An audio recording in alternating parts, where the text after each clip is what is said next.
What is going on, everyone? Chris with Journals, Comics, and Pop Culture. Today, we're looking at a statement and a question. Second prints are not reprints. That's the statement. Or are they? Now, that's the question. This is one that a lot of people, I think, get confused and might have opposing viewpoints on, and we are going to address it today. Before we get into it, if you aren't subscribed to the channel, please take the time to do so. Check out all the awesome links below. And of course, it is A1 Wednesday, so I got to give a big shout out to A1 Comics. That's right. Wednesdays and Fridays, they have Instagram live sales. Their information is below as well. If you're not following them on Instagram, you are absolutely missing out. They have live shows every 5 p.m. Pacific time, Wednesdays and Fridays. That's 8 p.m. Eastern. They're also live on Twitch every Thursday. Information is below. They ship to all 50 states, so you don't have to be local to the Sacramento area to participate. But if you are local and you need cash, A1 Comics is always buying, whether it's comics, Pokemon, Magic, trade paperbacks, pulps, toys, statues, original art, and more. Their contact information is below as well. And of course, you can check them out at a-1comics.com.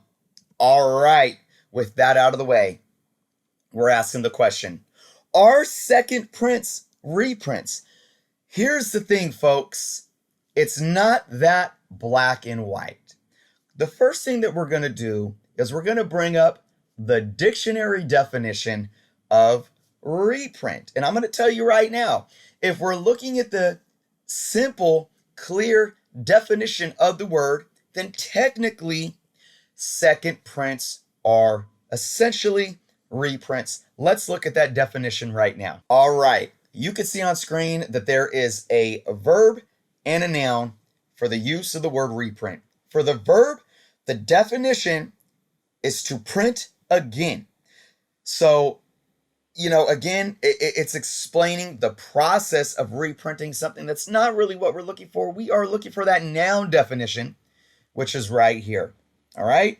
A subsequent printing of a book already published that preserves the identical text of the previous printing. So what does this mean? Subsequent. What does that mean? Well, following the first. The first time it happens, something follows it and you're reprinting it. Now, what does preserving the identical text of the previous printing mean? It doesn't mean that it has to be completely identical in terms of the cover. Like, that there's True Believers, there's, facsimile reprints, which even have a different price tag and they have the barcode, so they don't look identical. It's preserving the text of the book. So it's what's inside of the book that is being preserved that makes it a reprint. So therefore, you can look at a second print and a reprint such as a True Believers or a facsimile edition as both being reprints because what's happening on the inside of those books are being preserved. It's telling that same story, right? Now, that right there, that definition, again, it states that second prints are technically reprints. But here's where the grays come in and it's not that black and white. The reason why second prints and third prints and fourth prints, later prints, differ from your standard comic book reprint, and of course we're talking about comic books here, is because they both serve different purposes. Look at what you have on screen here. You have a True Believers that reprints Amazing Spider-Man #1. This book came out decades after the original printing. Same as the Marvel Milestone, the Masterworks edition or whatever, the floppies of that came out in the 90s. Those are clear reprints because they're serving a purpose. And what is that purpose?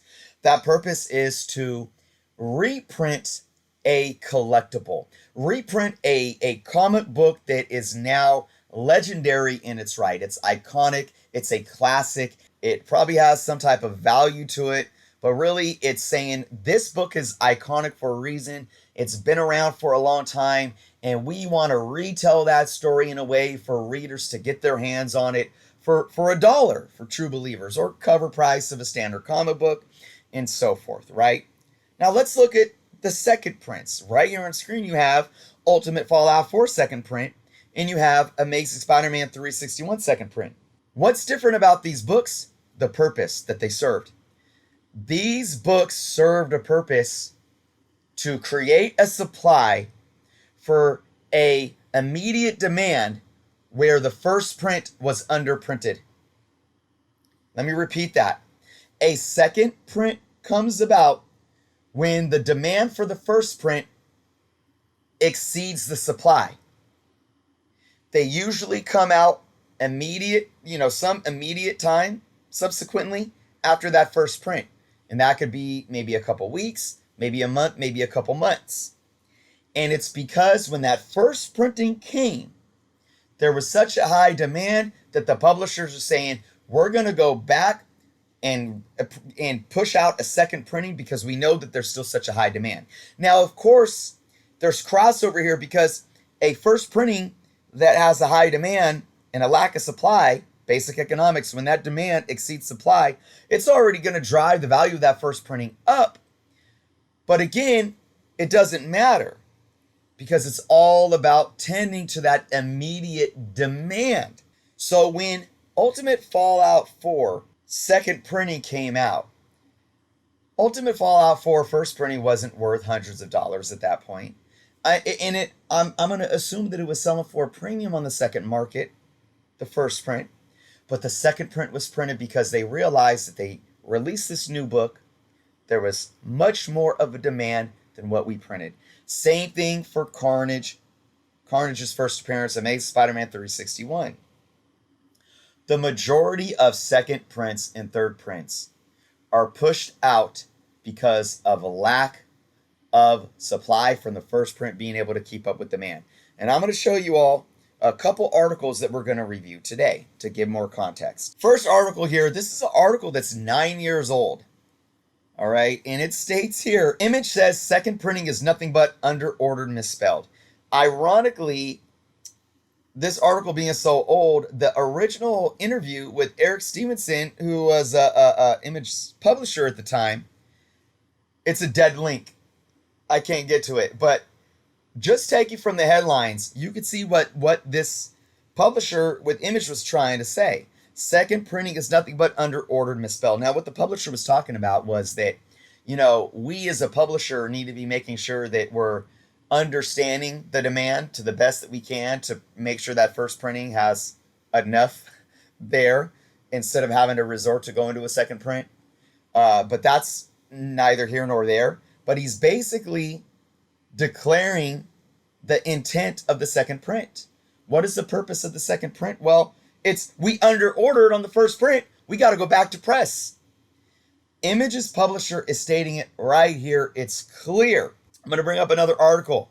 All right. And this is where that gray area gets blurred. And I think the consumers and the collectors need to understand the difference. This author with earlyretirementdiary.com makes a statement that I feel it's not necessarily inaccurate, but it's misleading. Now, here's another thing. This article is full of grammatical errors, and let me tell you all, anybody that has a blog or anybody that's writing for even, a solid, reputable source, you better make sure your grammar is on point, because if it's not, it's going to devalue the reader's ability to solidify your argument as fact, right? You're not going to be taken seriously if your article is full of grammatical errors, and this article is horrible. And I don't mean that to be mean. It's just a fact. So this article is about are comic reprints worth anything? An investigation. Ultimately, I believe what he's trying to say here, that reprints should have value. I actually made a video recently about 7 reprints that are undervalued, right? But I'm going to focus on what he said right here. Second prints or reprints. That's a strong statement. Now, again, by the textbook definition, I'm not disagreeing with him. But like I said, it's not that black and white. Let's look at what he says. This is the area I want to focus on. And again, pardon the grammar here. Reprints are just another word for second prints, except they mostly apply to Silver and Bronze Age books. I have no knowledge of golden books. If the modern second prints are getting more pricey, it makes no sense that reprints are as cheap as they are. What he's trying to say here is if modern second prints are becoming more pricey, right? Why aren't these silver or bronze age reprints increasing in price as well? Well, the reason why is because they both serve two different purposes. That's why you can't just sit here and say second prints or reprints. And that's why you can't sit here and just say reprints is just another word for second prints. It's not true. We can cling to the textbook definition all we want, but we as collectors, bringing context to the argument here, know for a fact that they serve two different purposes. You can't, it's like apples to oranges here. Apples and oranges are both fruit, right? We know that by textbook definition, they are both fruit. They fall under that same tree, not the same fruit tree, but the same family of fruits. Same with reprints. You can look at reprints as being the fruit family and look at like the classic reprint of a classic book as being apples and the second prints as being oranges. They are not the same thing because they serve two completely different purposes. The second print has so many different more variables. People look at them differently. Well, we value the second print because it has a variant cover or it's a limited print run, right? So that's going to drive the second print up. It's not just reprinting the first story. Where you have a True Believers that is a mass-produced reprint of a classic book. Are you all following along yet? So, the point that I'm trying to make is second prints serving a different purpose than most reprints is why we can't make a blanket statement to say that they're just reprints because they're not. There's a lot of different value that collectors can find in a second print that aren't in a standard reprint like a True Believers or a Marvel Milestone. And I agree too, though. Those standard reprints, or even the Marvel Tales, and I talked about this in that video, your Marvel's greatest reprints that were Bronze Age reprints of the Silver Age Fantastic Four books. Marvel Tales, which lasted through the Bronze and the Copper Age and so forth, which are reprintings of the classic Spider-Man books and so forth. They serve a different purpose, but there's still value there. But we have to understand the context of why the reprint or the second print or the third print are being printed. All right? At the end of the day, they all are reprints, reprinting a story that was already published. But all of them serve a different purpose, and that's why we have to look at them individually and say, should we find value in this? And I've always said this, people, if something has a limited print run, people are going to find value in that, and if they go after that on the market and demand it, it's going to drive up the value.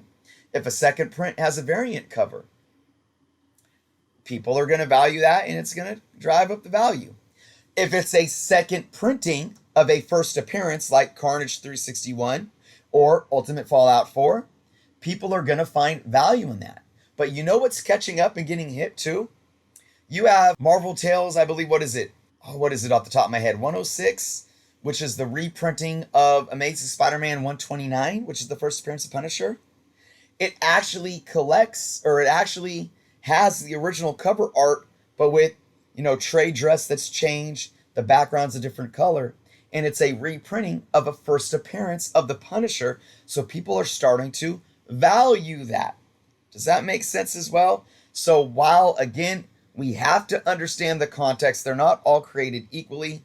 We have to look at second prints as being their own thing, third prints being their own thing. And we have to look at reprints being different as well.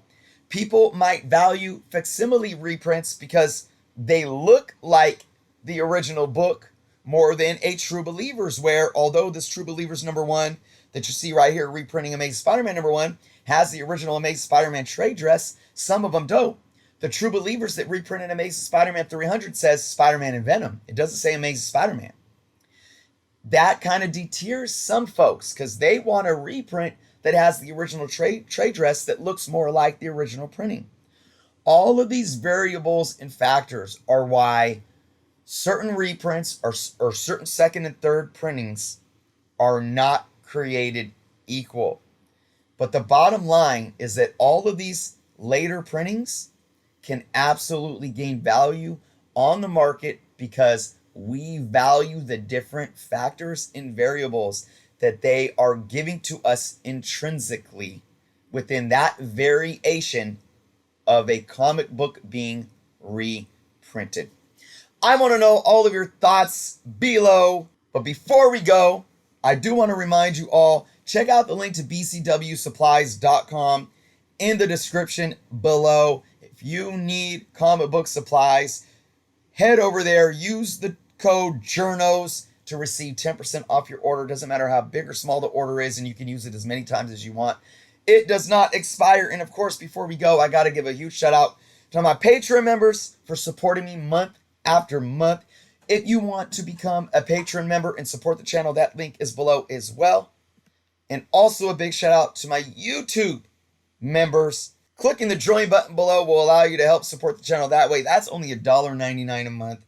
Thank you all so much for your continued support. I appreciate each and every one of you. And to all my viewers, thank you for watching today. Love to hear your thoughts on the matter. And if you're not subscribed to the channel, please take some time to do so. Thank you for watching, and until next time.